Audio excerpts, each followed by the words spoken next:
Hello, family. Today's tale is about love, wisdom, and faith. Before we continue, please don't forget to follow for more incredible African folk tales filled with wisdom, suspense, and heartwarming lessons. Zainab was different from the other women in the village. She had been different since the day she was born, the night the fireflies danced without stopping, and the moon glowed brighter than ever. Some elders called her a child of the moon, a gifted one, but others said she was cursed. When she was a little girl, while other children played under the mango trees, Zainab sat in her grandmother's hut, watching her mix roots and leaves. Her grandmother, the greatest healer the village had ever known, would whisper, "This leaf cools the body. This one chases sickness away. But remember, Zainab, not everyone will love you for your knowledge." Zainab had not understood those words as a child, but she understood them now. She understood them every time the village laughed at her, every time a man chose another woman because she was gentle, beautiful, and simple, while Zainab was too wise for her own good. Zainab was the only healer left in the village now. Her grandmother had died 2 rainy seasons ago, leaving her with nothing but a small hut, a wooden mortar for grinding herbs, and a reputation that scared men away. She cured fevers, treated wounds, even helped women give birth safely, yet no man looked at her with love. They only came when they needed healing. Then they left. Women gossiped as she passed. Zainab will die alone. A woman with too much knowledge is dangerous. No man wants a wife who thinks like a man. Zainab pretended not to hear, but the words followed her like a shadow. Sometimes she dreamed of a man who would sit with her by the fire, someone who would not fear her mind. But dreams were for other women, not for her.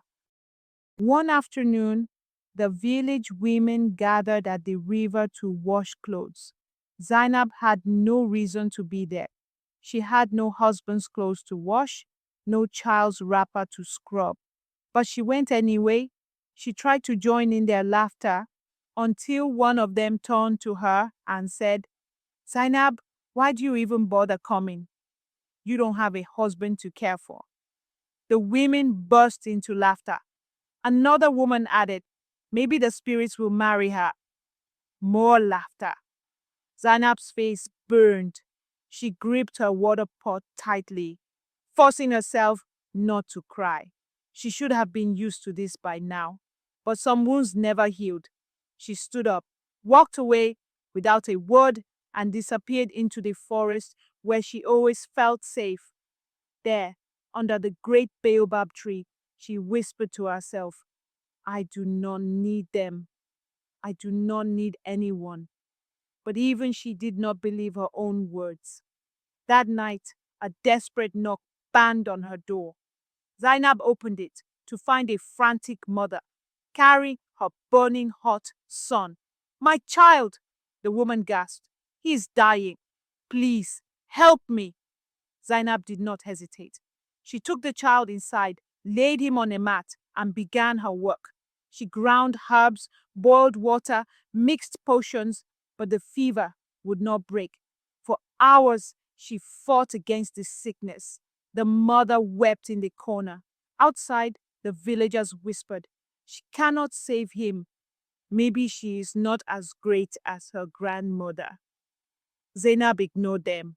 She placed her hands on the boy's chest, closed her eyes, and whispered, "You must stay, little one. The world still needs you." Then the fireflies appeared.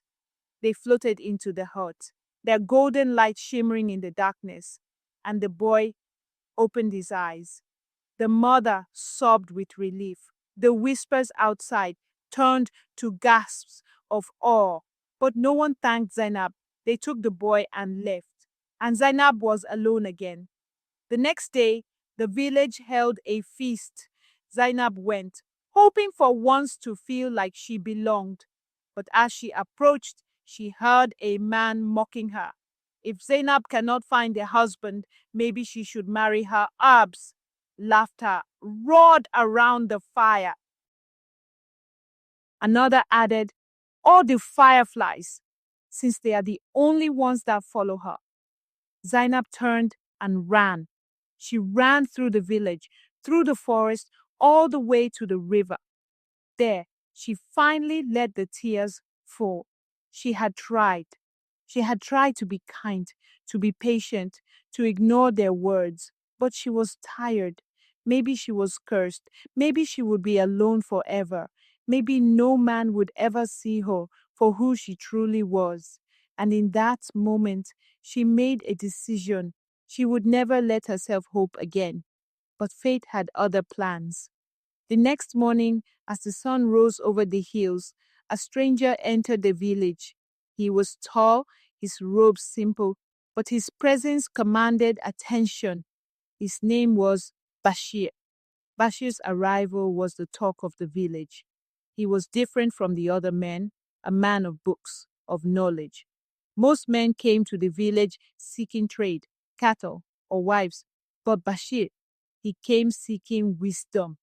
He walked through the village slowly, greeting elders, watching the people, listening to their words.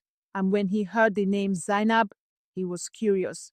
Who is she? He asked the shopkeeper. The man laughed. Ah, the healer. The fireflies follow her, but no man does. Another added, too much knowledge. She has no softness. Bashir said nothing, but he wondered, why do they fear a woman who knows? That night, he asked the village chief for one thing, to meet Zainab, and that was how their story began. Zainab had no interest in meeting strangers. So when the chief's son came to her hut saying, a man named Bashir wants to meet you, she almost refused. Why? She asked. Does he need healing? No, the boy said. He has questions. That surprised her. Men only came when they needed something, but never for her mind. So, out of curiosity, she agreed. And that evening, under the great baobab tree, Zainab and Bashir met for the first time. She expected the same questions. What herbs cure fever? What root stops pain? Instead, Bashir asked her something she had never been asked before. Are you happy? Zainab froze. No one had ever asked her that. She should have lied, but something in his eyes made her tell the truth. No. And for the first time in years, someone listened. That night, Zainab and Bashir talked for hours. He asked about her herbs, her learning, her loneliness. She asked about his travels, his books, his search for knowledge. For the first time, Zainab did not feel strange. She did not feel out of place. She felt understood. And when the fireflies danced around her that night, Bashir did not laugh. He simply watched them and said, they must love you. And Zainab, for the first time, smiled. The village women noticed. Did you see her with Bashir? Maybe she used magic. What man would want her? Someone who has given her beauty to the herbs in the forest. Even the men laughed. She is only good for healing, not for love. Zainab heard every whisper, and she told herself not to care. But deep inside, she wondered, would Bashir leave too? One evening, Bashir walked into her hut and said, teach me. Zainab blinked. Teach you what? What you know, he said. The herbs, the healing, the fireflies. No man had ever asked her that. She hesitated. What if people mock you? Bashir smiled. Let them. And so, for the first time, Zainab had a student. And maybe, just maybe, she had something more, but not everyone was happy. One night, the village chief's eldest son, Musa, approached Bashir. A woman like Zainab is dangerous. Bashir frowned. Dangerous how? She knows too much. She thinks too much. If you marry her, she will make you weak, Bashir laughed. Or maybe she will make me stronger. Musa did not laugh. Be careful, Bashir. A woman like that, she does not belong. There are more beautiful maidens in this village. Bashir did not answer, but inside he knew he would have to choose between Zainab and the village, and he already knew his answer. The sun had just begun to set, casting long golden shadows over the village. The evening air smelled of roasted maize and simmering palm oil stew. Women bustled about, finishing the day's chores, while children ran barefoot, chasing each other through the dusty paths. The village had always been full of life, but tonight it felt different. There was an air of unease, a quiet tension lurking beneath the usual hum of activity. At the center of it all stood Zainab and Bashir, seated beneath the baobab tree. They spoke in hushed tones, their words only for each other. But that did not stop the village from watching. Many disapproved. The sight of a man, an educated, well-respected scholar, talking to a woman like Zainab was unsettling to them. A man like Bashir should not waste his time on her. The village women whispered among themselves, shaking their heads. She is not like the others. She knows too much. It is unnatural for a woman to be that way, one of the elders muttered as he chewed on a piece of kola nut. Bashir was well aware of the stares, but he did not care. He had spent weeks listening to Zainab, fascinated by her knowledge, her quick mind, the way she understood the world in ways others did not. They fear what they do not understand, he said gently, noticing the worry in her eyes. Zainab sighed, looking away. She had seen this before. It always started like this, a kind man, intrigued by her, drawn in by her wisdom. But eventually, the village would win. They always did. I do not need their approval, Bashir continued. I only need to know what you feel. Zainab's heart clenched. She had spent years hardening herself, refusing to believe in love. But this man was different, and that terrified her. That night, as Zainab sat in her hut grinding dried leaves into powder, her mind was restless. She had spent her entire life alone. As a child, while the other girls in the village had been learning how to cook, weave, and carry water with graceful balance, she had been reading the old scrolls her father left behind. She had memorized the properties of every plant in the forest, learned how to mix potions that could cure fevers, mend wounds, and even soothe a broken spirit. But her knowledge had come at a cost. When she was young, her mother had warned her. A woman must not be wiser than a man, Zainab. It is a lonely path. She had ignored the warning, and she had paid the price. No man in the village had ever looked at her the way they looked at the other women. They admired beauty, grace, obedience, not wisdom. Wisdom in a woman was dangerous. A woman's place is to bear children, not to heal the sick, the elders would say. No man will ever marry her. She knows too much. The women had laughed. And now, for the first time in her life, a man had chosen to see her differently.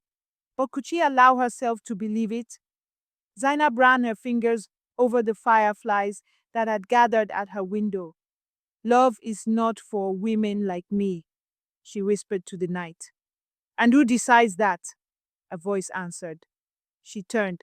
Bashir stood in the doorway. The village, she answered. Bashir stepped inside, his eyes holding something she could not yet name. Then maybe the village is wrong. And for the first time, she allowed herself to hope. By morning, the whispers had spread like wildfire. Zainab has cast a spell on Bashir, some said.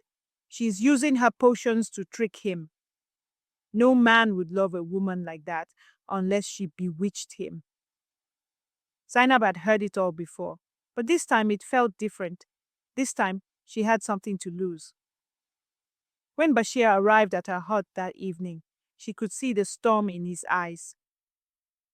"They say you used magic on me," he told her. Zainab's laugh was bitter. "And what do you say?"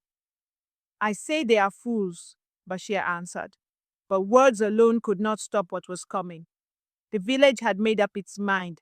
Zainab and Bashir were a danger to tradition, and traditions were not so easily broken. That night, the village held a secret meeting. The chief sat before the council of elders, his face grave. "Bashir is a man of knowledge," one of the elders said. "But if he marries Zainab, what kind of example does that set?" The chief nodded. "A woman must be obedient. A woman must be soft-spoken. A woman must not think like a man." The decision was made. The next morning, Bashir was summoned to the chief's hut. "You are a wise man, Bashir. Do not throw your future away on this woman," the chief warned. "Why does my future depend on who I love?" Bashir asked. The chief sighed. "Because the people will never accept it." Bashir clenched his fists. "Then I would choose her over the people." And with those words, he sealed his fate. The night was cool, the air thick with the scent of rain. Zainab was by the river, collecting herbs when she heard footsteps. She turned and found herself surrounded by 4 men from the village. Musa, the chief's eldest son, stepped forward.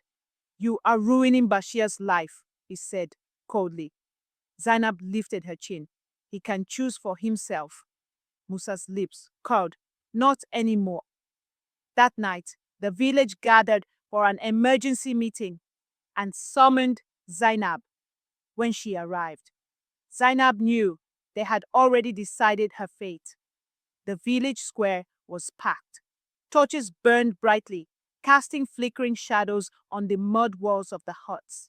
The elders sat in a tight circle, their faces carved from stone, and the villagers murmured among themselves. Zainab stood at the center, her hands clenched at her sides. Musa, the chief's eldest son, spoke first. "Zainab has brought shame upon our traditions." His voice boomed across the square. "She has lured Bashir with her unnatural knowledge. She has defied the ways of our ancestors." The villagers nodded and muttered in agreement. "She is a danger," another elder declared. "No man will marry a woman who thinks like a man." Bashir stepped forward. "I will," he said, his voice clear and unwavering. A heavy silence fell over the crowd. The chief's gaze darkened. "Then you will suffer the consequences." Bashir turned to Zainab. "Whatever happens, I choose you." And with those words, the village turned against them both. The elders gave Bashir an ultimatum. "If you choose Zainab, you must leave the village forever," the chief said, "or you stay, and she is cast out alone." Zainab's heart stopped. She had always believed she was meant to be alone. That was the price of being different. But now someone was willing to stand beside her. "Bashir, you don't have to do this," she whispered. He took her hands in his dark eyes filled with fierce devotion. "I do," he said. That night, under the light of the moon, Bashir and Zainab left the village together. The road beyond the village was harsh. The land stretched endlessly before them, wild and untamed. The sun was merciless, and at night, the cold beat at their skin. They had nowhere to go. Bashir had never lived outside the comfort of the village. Zainab, however, has spent her life learning the ways of the earth. "We will survive," she promised. She gathered herbs for food, found shelter beneath large baobab trees, and led Bashir to a hidden stream where the water was fresh and cool. Bashir watched her, awed. "You are stronger than I ever imagined," he said. She looked at him, uncertain. And yet, that was never enough for them. Bashir held her hand. Then they were blind. And for the first time, Zainab believed she was more than what the village had made her. After weeks of traveling, they reached a new village. Here, the people did not know them. Zainab began healing the sick, and Bashir taught the children to read.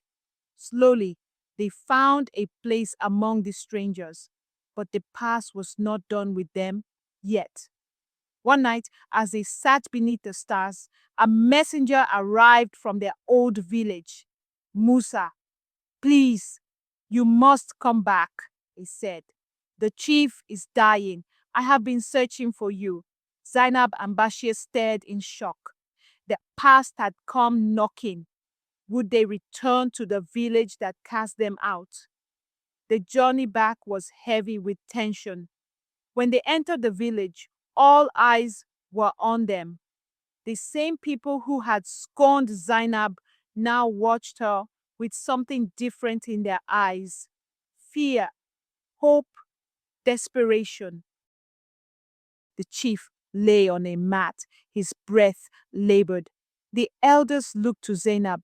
"Only you can save him," they admitted. Zainab stood still. For years, these people had mocked her, rejected her, cast her aside, and now they needed her.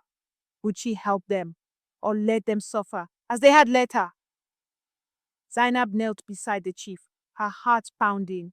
She could see the fear in his eyes. "What do you see?" Bashir whispered.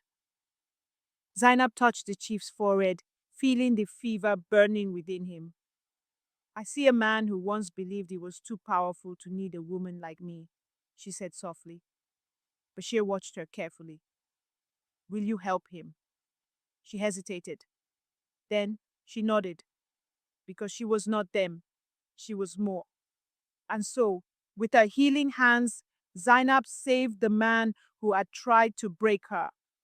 By morning, the chief was recovering. The elders looked at Zainab with new eyes. She was not a curse. She was a blessing that had been too blind to see. "Please, do not leave us. We need you here," said one of the elders. But Zainab had already made her choice. "I will not stay," she told them. The village pleaded. "You belong here," they said. But Zainab shook her head. "I belong where I am valued." And this was no longer her home. After the healing process was completed, Zainab and Bashir returned home. That night, as they stood beneath the stars, Bashir pulled Zainab close. "You were always meant to shine," he whispered. She smiled. "Like a firefly?" "No," he said. "Like the moon, beautiful, unshaken, full of light." Zainab held his hands tightly. She had spent her whole life believing she would be alone. But here she was, with the one person who had seen her worth from the beginning. "So what now?" she asked. Bashir smiled. "Now, we build a new home. Together." The morning after their wedding, Zainab and Bashir stood at the edge of their new village. It was just a patch of land now, but in their hearts, they could already see what it would become. "This is where we build," Bashir said, placing his hand over hers. Zainab nodded.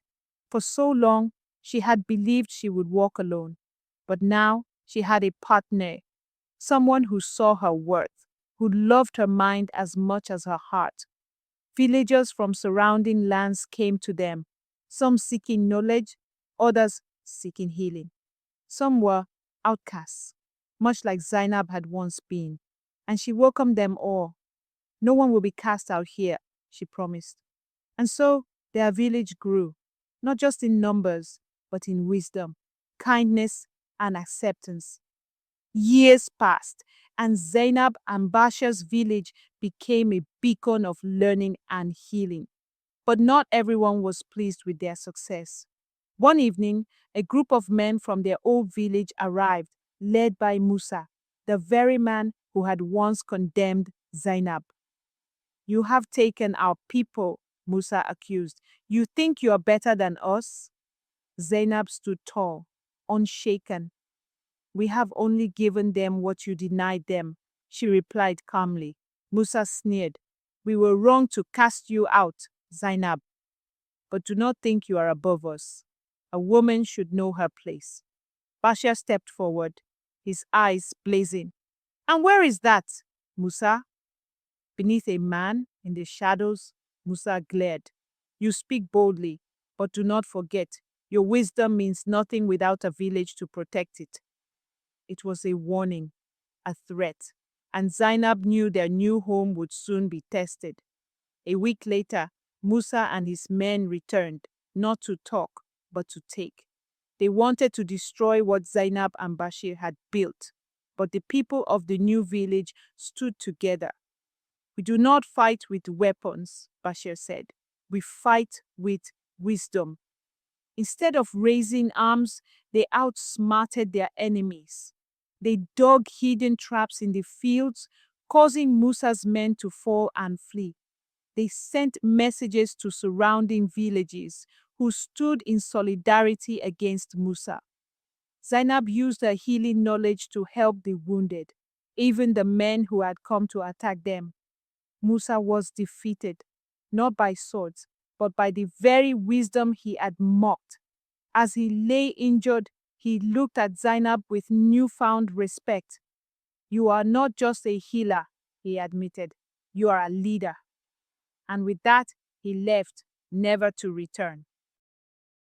One night, as Zainab and Bashir walked through the village, they saw Firefly dancing in the night sky. Do you still think you are cursed? Bashir asked, taking her hand. Zainab smiled. I once thought I was like a firefly, alone in the dark, flickering, searching for something I could never have.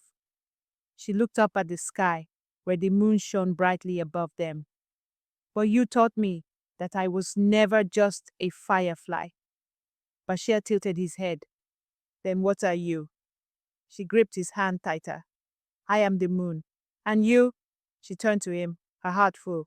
You are my light. And together, they illuminated the night, forever. Moral of the story.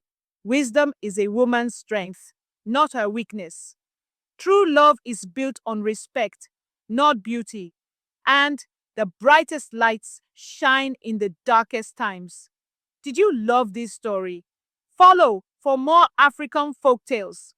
What would you have done in Zainab's place? Let's discuss in the comments. The end.